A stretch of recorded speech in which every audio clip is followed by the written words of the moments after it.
কুমিল্লার লাকসামে ৩১ দফা বাস্তবায়নের দাবিতে আজ জনসভা করছে বিএনপি। এই জনসভায় প্রধান অতিথি হিসেবে বক্তব্য রাখবেন বিএনপি মহাসচিব মির্জা ফখরুল ইসলাম আলমগীর। জনসভায় অংশ নিতে দুপুরের আগ থেকেই লাকসাম উপজেলা স্টেডিয়ামে জড়ো হচ্ছেন দলের নেতাকর্মীরা। জনসভার সবশেষ খবর জানবো আমাদের স্টাফ করেসপন্ডেন্ট ইফতেখার রেজার কাছ থেকে। ইফতেখার, বিএনপির জনসভায় নেতাকর্মীদের উপস্থিতি কেমন দেখছেন, আর বিএনপি মহাসচিব কখন বক্তব্য রাখবেন বলে জেনেছেন?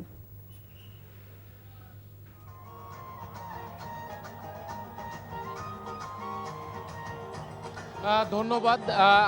এই মুহূর্তে আমরা জনসভায় যেটি লক্ষ্য করছি যে পুরো মাঠ জুড়ে যে জনসমাগম, সেই জনসমাগম অর্ধেকেরও বেশি এখন পর্যন্ত ভর্তি হয়েছে এবং নেতাকর্মীদের যে আগমনের যে ধারা বা গতি সেটি বোঝা যাচ্ছে যে আর কিছুক্ষণের মধ্যেই যে লাকসামের উপজেলা স্টেডিয়াম, সেই স্টেডিয়াম পরিপূর্ণ আকার ধারণ করবে এবং মহাসচিব মূলত 4টা থেকে 4:30টার দিকেই বক্তব্য দেওয়ার কথা রয়েছে এবং এই জনসভার মূলত কারণ হচ্ছে যে বিএনপির ভারপ্রাপ্ত চেয়ারম্যান তারেক রহমানের ঘোষিত 31 দফা দাবি, রাষ্ট্র সংস্কারের 31 দফা দাবি পৌঁছে দিতেই মূলত এই জনসভার আয়োজন করা হয়েছে এবং এখানে মূলত মিছিল এবং স্লোগানে মুখরিত ছিল এখন পর্যন্ত এই স্টেডিয়াম প্রাঙ্গণ।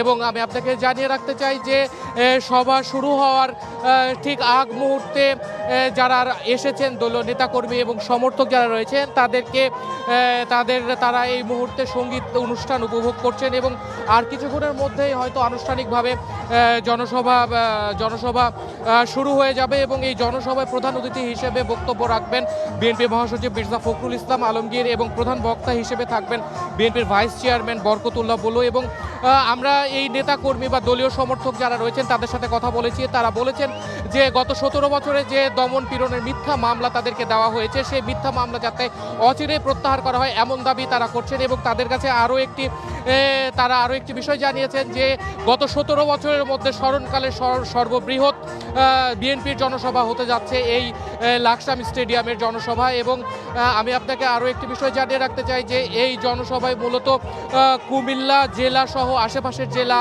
এবং সকল উপজেলার নেতাকর্মী যারা রয়েছেন তারা আসছেন এবং ইতিমধ্যে অনেকেই উপস্থিত হয়েছেন এবং এই জনসভা থেকেই আগামী নির্বাচনের জন্য যে প্রস্তুতির যে বিষয়টি এবং দলীয় নেতাকর্মীদের যে প্রস্তুত হবার যে বিষয়টি, সেই বিষয়গুলো তারা জানতে পারবেন, নেতাকর্মীরা জানতে পারবেন এমন প্রত্যাশা করছেন নেতাকর্মীরা। তো লাকসামের স্টেডিয়াম থেকে বিএনপির জনসভার এই ছিল সর্বশেষ তথ্য।